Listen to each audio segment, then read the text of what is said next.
Ohio Republican Jim Jordan. Chairman, good to have you with us. Thank you for joining us today. You bet. So we just heard Senator Cruz talking about what happened to Laken Riley, and that if the law had been upheld, he said, this never would have happened. And the reason that the impeachment was brought in the House was because of the belief that Mayorkas is not upholding the law. And that's a violation. But I just want to play this exchange between Mayorkas and Dan Bishop earlier about the Laken Riley case. And then I'd love to get your thoughts on it on the other side. Thank you. Here we go.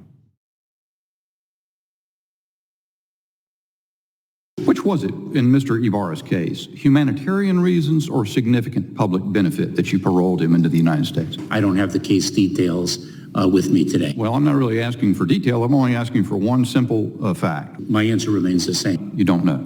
As I said, I do not have the details with respect to that individual's case. I mean, given the loss of life of this young woman, how is it even possible that Secretary Mayorkas does not know off the top of his head whether Mr. Ibarra was kept in this country for humanitarian reasons or a significant public health benefit?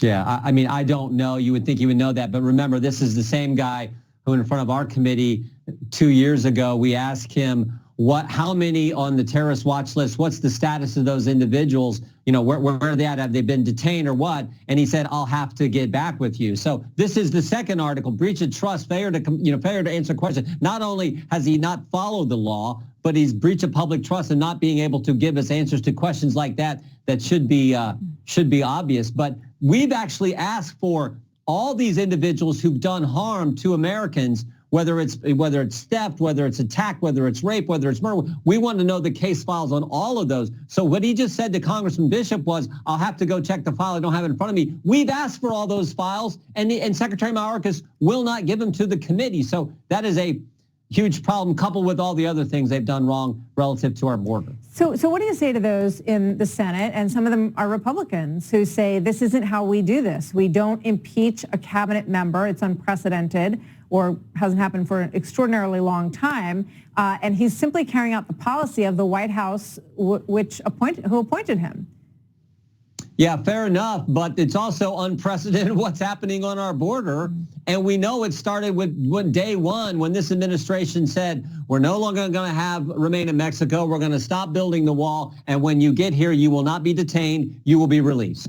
So ignoring this problem has not impacted voters, at least according to the polls. Do you think the situation at the U.S. border with Mexico, with a large number of migrants seeking to enter the U.S., is leading to more crime? 57% say yes. Yeah, of course. It would be helpful if there was just, acknowledgement of the actual situation and some thoughts on how to stop it, how to assuage the threat that is presented, and obviously people are clear on. The country gets it, and they don't appreciate the Secretary of Homeland Security telling us everything is fine. So that is why it's at the top of every poll done. And frankly, I think one of the many reasons why President Trump's going to be our next president. We will see. Congressman Jim Jordan, Chairman, thank you. Always good to see you. Thanks for being here today.